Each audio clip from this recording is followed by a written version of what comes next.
Hi this is Kirti and इस video का topic है John Milton the most significant author after William Shakespeare, जो कि आपके TGT exam point of view से बहुत ज़्यादा इंपॉर्टेंट है, जिसका पार्ट 1 हम कर चुके हैं। आज की वीडियो में हम इसका पार्ट 2 करेंगे।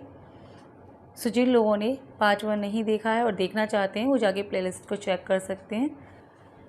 तो चलिए स्टार्ट करते हैं quick revision without wasting any time. Question number 149. John Milton is a character in a film released in 1997 about a hotshot lawyer who gets more than he bargained for when he learns his new boss is Lucifer himself. The film is directed by Taylor Hackford. It is based on a novel by Andrew Niederman. The film is ठीक है। तो इस film का आपको नाम बताना है कि ये कौन सी फिल्म है। द डेविल एडवोकेट, ये जॉन मिल्टन के ऊपर फिल्माई गई है ये फिल्म। नेक्स्ट है question number 150। Who wrote the work a note on verse of John Milton praising John Milton. So T.S. Eliot wrote the work, a note on the verse of John Milton praising John Milton. John Milton को praising करते हुए T.S. Eliot ने अपना एक work लिखा है जिसका नाम है a note on the verse of John Milton, यानी कि जॉन मिल्टन की जो कविता हैं उन पर एक उनका वर्क है। नेक्स्ट है question number 151। When was John Milton born. तो ये बहुत ही बेसिक सा क्वेश्चन है। जॉन मिल्टन का जन्म कब हुआ था। So he was born on 9 दिसंबर 1608। 1608 में इनका जन्म हुआ था। Where was John Milton born? John Milton का जन्म कहाँ हुआ था। तो यहाँ पर आपसे उनका बर्थ प्लेस पूछा जा रहा है। So John Milton was born London bread street. Next है question number 153। In whose memory did John Milton write Methought I saw my late spouse sent? किसकी मेमोरी में उन्होंने अपना ये वर्क लिखा है Methought I saw my late spouse sent। तो उन्होंने ये वर्क अपनी वाइफ, अपनी सेकेंड वाइफ कैथराइन वुडकॉक की मेमोरी में लिखा है, क्योंकि इनकी शादी इनसे हुई थी 1656 में इनकी शादी हुई थी। एंड आफ्टर 2 ईयर्स, मतलब शादी के 2 साल बाद इन 1658 में इनकी डेथ हो गई थी। तो जब इनको याद करते हुए मिल्टन ने एक कविता की रचना की है, ठीक है, मिथॉट, जिसका नाम है I saw my late spouse saint. Next है question number 154। Which of the following rendered artistic illustration to Milton's Paradise Lost. ठीक है, इनमें से मतलब कौन से आर्टिस्ट हैं जिन्होंने पैराडाइज लॉस्ट की व्याख्या करी है। यानी कि बहुत सारे लोगों ने पैराडाइज लॉस्ट को इमिटेट किया है, उसको इलस्ट्रेट किया है, तो वो आपको बताना है। तो इनमें से सबसे मेन और प्रोमिनेंट पोइट हैं विलियम ब्लैक, फिर हैं Gustave Dore, Henry Fuseli, John Martin, Edward Francis Burney and Richard Westall, और हैं फ्रांसिस हेमैन ईटीसी, है ना। इसके अलावा और भी हैं, लेकिन जो मोस्ट प्रोमिनेंट हैं वो ये वाले हैं। नेक्स्ट है question number 155। In which of the following work did Milton promote freedom of speech and oppose licensing and censorship. यानी कि अपने कौन से वर्क में मिल्टन ने फ्रीडम ऑफ स्पीच को प्रमोट किया है, मतलब फ्रीडम ऑफ स्पीच की बात की है, और अपोज किया है यानी विरोध किया है लाइसेंसिंग एंड सेंसरशिप। ठीक है, लाइसेंसिंग एंड सेंसरशिप का विरोध किया है। तो अपना जो उनका वर्क है एरियोपेजिटिका, ये उनका एक प्रोज वर्क है जो कि आया था 1644 में। ठीक है, लाइसेंसिंग यानी कि पार्लियामेंट ने एक बिल निकाला था लाइसेंसिंग 43 में, एक उन्होंने ऑर्डर पास किया था कि कोई भी वर्क जो है वो पब्लिश कराने से पहले उसका रिव्यू किया जाएगा, देन पब्लिश होगा। इस पर मिल्टन ने ऑब्जेक्शन उठाया था और तब उसके विरोध में, मतलब लाइसेंसिंग ऑर्डर जो कि आया था इन 1643 में लाइसेंसिंग ऑर्डर आया था पार्लियामेंट का, उसके अगेंस्ट में मिल्टन ने अपना ये जो है एरियोपेजिटिका लिखा था 1644 में। नेक्स्ट है question number 156। The first edition of paradise Lost 1667 comprises dash books, यानी कि जो फर्स्ट एडिशन है मिल्टन के पैराडाइज लॉस्ट का जो कि 1667 में आया था, वो कितनी बुक्स में है? तो टोटल मतलब 10 बुक्स में है। ये इनका फर्स्ट एडिशन 10 बुक्स में है, लेकिन बाद में जो सेकंड एडिशन आया था वो हमें पता है वो 12 बुक में था। ठीक है, नेक्स्ट है question number 157। Paradise lost is written in, ये लिखा गया है इनका पैराडाइज लॉस्ट ब्लैंक वर्स में। नेक्स्ट है question number 158। The famous line what though the field be lost, क्या हुआ अगर फील्ड चला गया? ऑल इज़ नॉट लॉस्ट, सब कुछ नहीं चला गया। इज़ स्पोकन बाय, ये बहुत ही ज़्यादा पॉपुलर लाइन है जो कि सैटर्न के द्वारा बोली गई है इन पैराडाइज लॉस्ट। नेक्स्ट है question number 159। Milton begins paradise lost book first with, Milton अपना पैराडाइज लॉस्ट की बुक फर्स्ट स्टार्ट करते हैं with the invocation of muse, यानी कि जो म्यूज़ है उसके आवाहन के साथ वो अपनी फर्स्ट बुक स्टार्ट करते हैं। म्यूज़ होती है काव्य की देवी, यानी कि एपिक गॉडेस। नेक्स्ट है question number 160। Milton is most famous for his, Milton famous हैं बहुत ज़्यादा अपनी ग्रांड स्टाइल के लिए, ग्रांड स्टाइल के लिए वो जाने जाते हैं, जो कि किसी भी एपिक में यूज़ होने वाली लैंग्वेज को हम ग्रांड स्टाइल ही कहते हैं क्योंकि वो साधारण लैंग्वेज से डिफरेंट होती है। नेक्स्ट है question number 161। The word that complete the famous line better to reign in hell than serve in dash is, तो यहाँ पर आपको जो वर्ड इन मतलब रह गया है वो फिल करना है। तो ये पूरी लाइन है better to reign in hell, यानी कि मतलब हेल में राज्य करना बेटर है देन सर्व इन हेवन, बजाय स्वर्ग में सेवा करने के, यानी कि राजा होना ज़्यादा अच्छा है नौकर होने से। ठीक है, तो ये सैटर्न की लाइन है। सो आपका जो आंसर है वो हो जाएगा haven.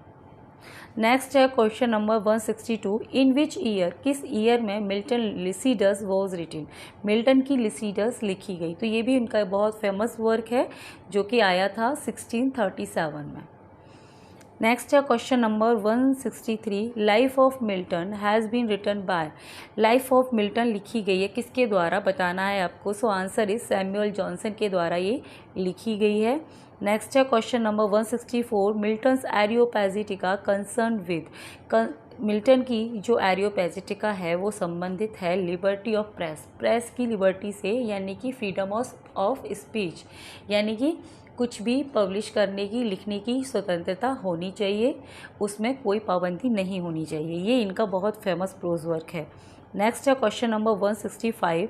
Who is the writer of history of Britain, history of Britain की राइटर हैं कौन है? So John Milton is the writer of history of Britain. So answer is John Milton. Next है 166। Milton's poetic style is generally regarded as, तो अभी हमने discuss किया था कि जो मिल्टन की पोइटिक स्टाइल है उसे ग्रांड स्टाइल बोला जाता है। So answer is grand. Next है question number 167। Which of the following statement is incorrect with reference to John Milton, कौन सा statement reference to John Milton incorrect है आपको बताना है। Samson Agonistes in form has no unity of time place and action, ठीक है, तो ये इनकरेक्ट है क्योंकि ऐसा कुछ नहीं है। सैमसन एगोनिस्ट में unity of time place and action को फॉलो किया गया है। नेक्स्ट है question number 168। Who mocked Milton for inspiring bad blank verse but he recognise that Milton's verse style was very influentially, who mocked, किसने mock किया है Milton की inspiring bad blank verse बोलकर, बट बाद में उन्होंने रिकॉग्नाइज किया कि Milton verse style was very influential, मतलब पहले मोकरी मतलब मोक किया है, बाद में उनको इन्फ्लुएंसिव कहा है। ये कहने वाले हैं सैमुअल जॉनसन। नेक्स्ट है question number 169। Which poet analyse Milton's versification in monograph Milton's prosody, so Robert Bridges analyzed Milton versification in the monograph Milton's Prosody. Next है 170. Which of the following statement is true about Milton's sonnet on his blindness, कौन सा statement Milton की sonnet on his blindness को लेकर मतलब true है। Milton did not give a title to his sonnet, उन्होंने अपनी सोनेट को टाइटल नहीं दिया था। The title on his blindness is given by later anthologist, बाद में जो पब्लिशर हैं उनके द्वारा इसको टाइटल दिया गया था। नेक्स्ट है question number 171, Milton's paradise regain takes it theme from, Milton का जो पैराडाइज रीगेन्ड है उसने अपनी जो इसकी थीम है वो मिल्टन ने कहाँ से ली है? So Saint Luke gospel, Saint Luke gospel से मिल्टन ने इसकी थीम ली है। नेक्स्ट है question number 172, who remark about his father given below, ये रिमार्क किया गया है अपने फादर के बारे में, किसने किया है? My father destine me from my infancy to the study of polite literature, which I embraced with such avidity that from the age of 12 I hardly ever retired from my books before midnight. So ये कहने वाले हैं John Milton. John Milton remark about his father, मतलब कि मेरे father ने मुझे इस तरीके से इंस्पायर किया था बचपन में, जब वो ओनली 12 साल के थे, उसके बाद उन्होंने मतलब बुक से कभी रिटायरमेंट लिया ही नहीं। नेक्स्ट है question number 173, for whom did William Wordsworth speak in his famous line, किसके लिए यहाँ पर विलियम वर्ड्सवर्थ कह रहे हैं the soul was like a star and dwelt apart, ठीक है, तुम्हारी सोल जो है एक स्टार की तरह है जो कहीं रहती है। जॉन मिल्टन को प्रेज कर रहे हैं वो अपनी पोएम लंदन 1802 में। नेक्स्ट है question number 174, in the state of his blindness, अपनी अंधेपन की अवस्था में, with home Milton compare himself, Milton ने अपने आप को किसके साथ कंपेयर किया है? सो ब्लाइंड थेम्सिस, ब्लाइंड म्योंडिस, टायरेसिस के साथ भी, एंड फेनियस, है ना, इन लोगों के साथ इन्होंने अपने आप को कंपेयर किया है। नेक्स्ट है question number 175, in the opening invocation of the Paradise Lost Oreb refers to, ठीक है, ओपनिंग इन्वोकेशन में पैराडाइज लॉस्ट के ऑरेव को रेफर किया गया है माउंट हॉरेब। नेक्स्ट है question number 176, in which work of John Milton does the character Delia appear, Milton की किस वर्क में डेलिया अपीयर होती है? सो ये इनका वेल नोन वर्क है सैमसन एगनिस्ट, जिसमें हम इसे देखते हैं। नेक्स्ट है question number 177, the line they also serve who only stand and wait, यानी कि वे लोग वो लोग भी गॉड की सच्ची सेवा करते हैं जो केवल क्या करते हैं, खड़े रहते हैं और इंतज़ार करते हैं, किस चीज़ का? उनकी खुद की टर्म आने का वो वेट करते हैं, ये भी गॉड की सच्ची सेवा होती है। Occurs in which of the following poem, किस पोइम से है ये लाइन? सो उनकी famous sonnet on his blindness by Milton, ठीक है, वहाँ से है ये। नेक्स्ट है question number 178, in which work Milton state that while the still morn went out with sandals grey, while the still morn went out with sandals grey, ये किस work में मिल्टन ने कहा है? तो उन्होंने अपनी कविता लिसिडस में ये लाइन कही है। नेक्स्ट है question number 179, through which work does Milton intend to justify the way of God to man, अपने किस वर्क के माध्यम से मिल्टन ने भगवान का रास्ता बताया है व्यक्ति के लिए? तो ये है उनका पैराडाइज लॉस्ट, जिनमें उन्होंने भगवान के पास जाने के रास्ते को फिक्स मतलब जस्टिफाई किया है कि भगवान के पास जाने का रास्ता कैसे होके मतलब जाया जाता भगवान के पास। नेक्स्ट है question number 180, which of the following poems is not composed by John Milton, इनमें से कौन सी पोएम जॉन मिल्टन के द्वारा कंपोज नहीं की गई है? So true love is not composed by John Milton.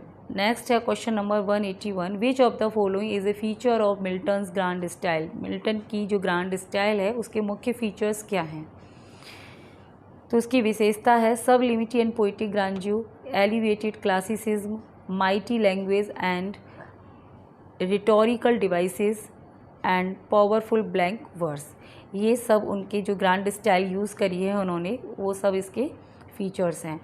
Next है question number 182, Defensio pro Populo Anglicano is a Latin polemic by John Milton, ठीक है, डिफेंसियो प्रो पॉपुलो एंग्लिकानो एक लैटिन पॉलीमिक है जॉन मिल्टन का, जो कि पब्लिश हुआ था इन 1651 में। The full title of this work in English is, इसका फुल टाइटल क्या है इंग्लिश में, यानी कि ये एक लैटिन इंग्लिश में इसका फुल टाइटल है John Milton an English man his defense of the pupil of England.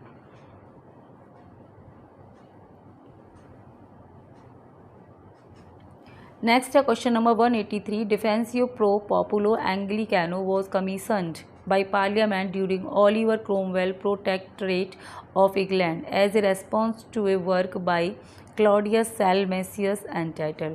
यानी कि ये जो वर्क था मिल्टन का, ये क्लॉडियस सैलमेसियस के वर्क के रेस्पॉन्स में आया था, ठीक है, जिन्होंने लिखा था डिफेंसियो रेजियो प्रो कैरेलो 1, जिसका इंग्लिश टाइटल है royal defence on behalf of Charles first. Next है question number 184। Salmasius argued that the rebels led by Cromwell were guilty of regicide for executing King Charles. Milton responded with a detailed answer है justification of the parliamentary party. Next है question number 185। Which political tract by John Milton in 1654 was written as a sequel to his Defensio pro populo Anglicano।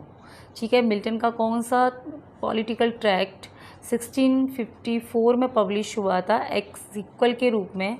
उनका जो डिफेंसियो pro पॉपुलो है इसका sequel के रूप में आया था, वो है Defensio Secunda. Defensio Secunda a political tract by John Milton in 1654। Next है question number 186। In which work John Milton defend the individual against the control of a government or religious authority. He also attacked the concept of title and other form of pomp. So Defenson Sikanda 1654. Next है question number 187. Which poem of John Milton describes Christ incarnation? Milton की कौन सी poem describe करती है Christ incarnation and is overthrow of earthly and pagan powers? The poem also connect the incarnation with Christ crucifixion. So on the morning of Christ's nativity 1629. Next question number 188. Which poem of John Milton has according to Thomas Cone generally been recognized as Milton's first manifestation of poetic genius and qualitatively a poem to be set alongside Lycidas and a masque presented at Ludlow Castle 1634 as his most significant poetic work before Paradise Lost? So answer है on the morning of Christ's nativity 1629 Thomas. Next question number 189. In which work of Milton we come across debauched Comus, a character inspired by the god of revelry?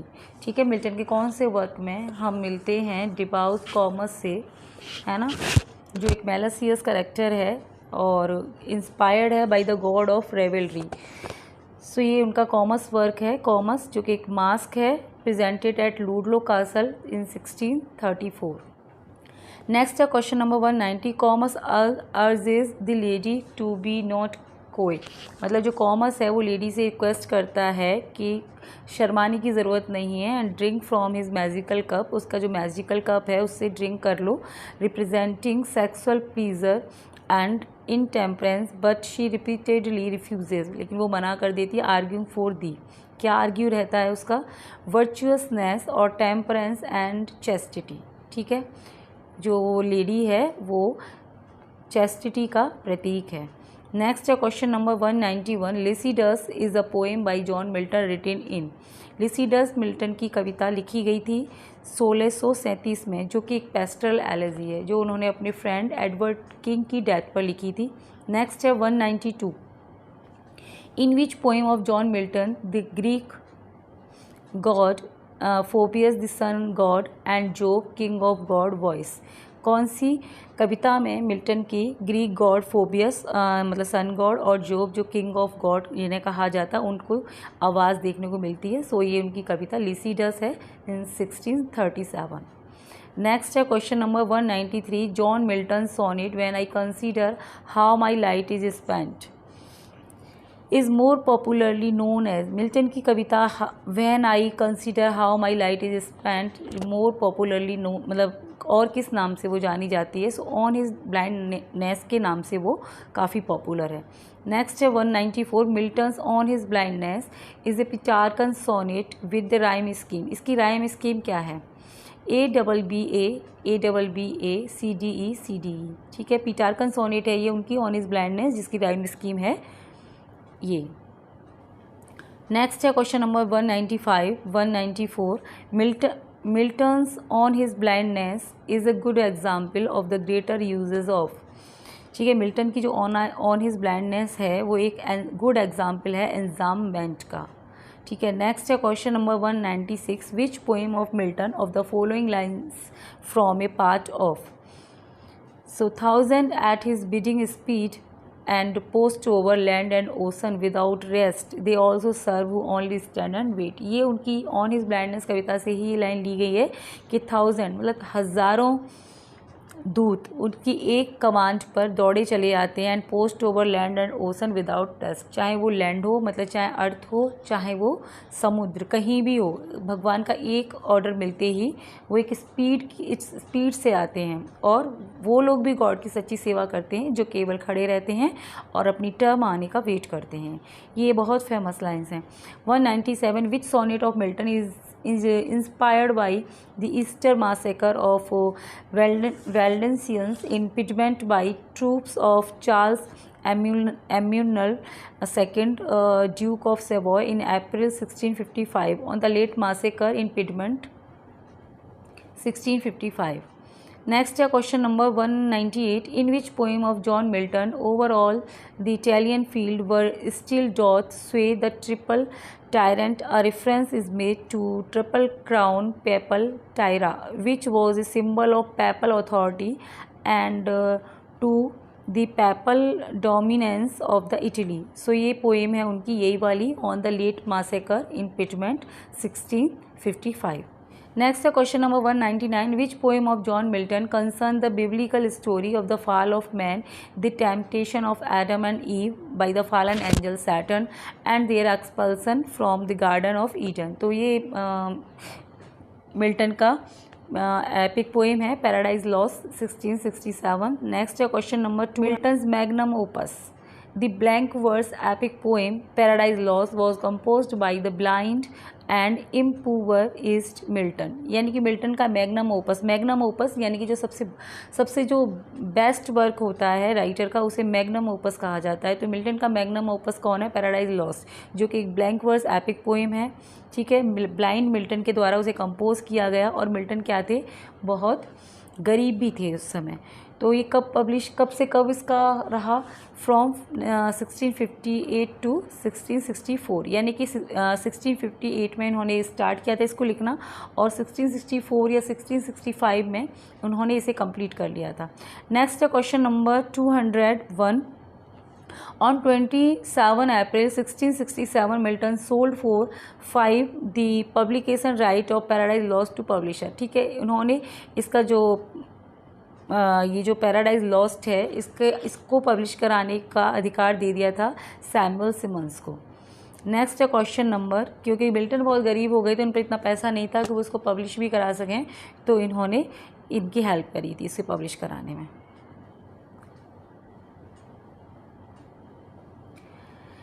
Next है question number 202, Milton followed up the publication Paradise Lost with its sequel Paradise Regained which was published alongside. ठीक है, Milton का जो paradise lost है इसका sequel माना जाता है पैराडाइज रीगेन्ड को, जिसके साथ पब्लिश कराया गया था द ट्रेजेडी सैमसन एगनिस्ट इन 1671। यानी कि पैराडाइज रीगेन्ड भी उनका 1671 में आया और ये भी।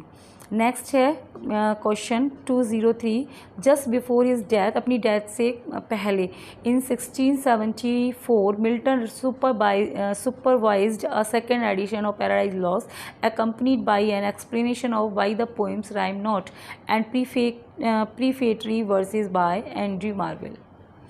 नेक्स्ट है question number 204, which of the following is the unfinished religious manifesto suppose to be written by Milton, the Doctrina Christiana. ठीक है, ये एक रिलीजियस मैनिफेस्टो है मिल्टन का, जो माना जाता है कि अनकम्प्लीट रह गया उनका। नेक्स्ट है question number 205, the execution of Charles first by beheading occurred on. ठीक है, जो चार्ल्स फर्स्ट हैं जिनको बिहेडेड कर दिया गया था इन 1649 में, ठीक है, उसका डेट आपको बताना है। आउटसाइड द बैंकेटिंग हाउस, मतलब बैंकेटिंग हाउस के सामने उनको बिहेडेड किया गया था। किस पार्टिकुलर डेट को ये हुआ था उनके साथ? तो ट्यूसडे 30 जनवरी 1649 को उन्हें एग्जीक्यूट किया गया था। नेक्स्ट है question number 206, Milton wrote a sonnet in 1652 when young in years but in says council old to an English politician, statesman and colonial governor. Who was he? So Sir Henry Wayne. Sir Henry when को dedication में उन्होंने एक अपनी sonnet लिखी थी। Next है 207, the ready and easy way to establish a free commonwealth was a political tract dash published in London at the end of February 1660। John Milton ने लिखा था। नेक्स्ट है question number 208, in his 1641 treatise dash Milton expressed his dislike for Catholicism and episcopacy, presenting Rome as a modern Babylon and bishop as Egyptian task master. So of Reformation उनका आया 1641 में। ये उनका क्या है? एक ट्रीटाइज है जिसमें उन्होंने मतलब कैथोलिसिज्म की निंदा की है। नेक्स्ट है question number 209, Samson's blindness and captivity in Samson Agonistes mirrors. यानी कि सैमसन एगोनिस्ट में जो इसकी जो ब्लाइंडनेस दिखाई गई है और उसकी कैप्टिविटी दिखाई गई है वो किसका मिरर है? Milton's own lost site. Milton की खुद आई साइट चली गई थी, वो खुद अंधे हो गए थे। तो कहीं ना कहीं ऐसा कहा जाता है कि मिल्टन ने खुद अपने आप को इसके माध्यम से रिफ्लेक्ट किया है।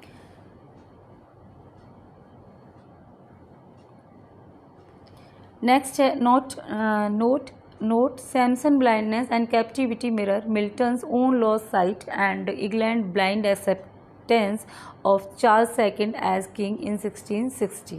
ठीक है, तो इसमें यह है कि सैमसन की जो ब्लाइंडनेस और कैप्टिविटी है वो एक तरह से मिल्टन का खुद का करैक्टर है, उसके थ्रू उन्होंने दिखाया है। क्योंकि इंग्लैंड में क्या है, मिल्टन ब्लाइंड हो गए थे और चार्ल्स सेकंड का रेन आ गया था, तो उनको भी कहीं ना कहीं मतलब उनको जेल भी जाना पड़ा था। नेक्स्ट है question number, in which work Milton called for the liberty to know, to utter and to argue freely according to conscience above all liberties to the conflicting Protestant denominations. ठीक है, किस work में Milton ने कहा है? सो एरियोपेजिटिका, इसे हम discuss कर चुके हैं 1644। नेक्स्ट है question number 211, in which tract Milton has expressed support for polygamy. यानी कि अपने कौन से ट्रैक्ट में मिल्टन ने पॉलीगैमी को सपोर्ट किया है? सो दी डॉक्ट्रिना क्रिश्चियना, इन डॉक्ट्रिना क्रिश्चियना Milton express support for polygamy. So guys, this is all about John Milton. Thanks for watching this video. Thank you so much.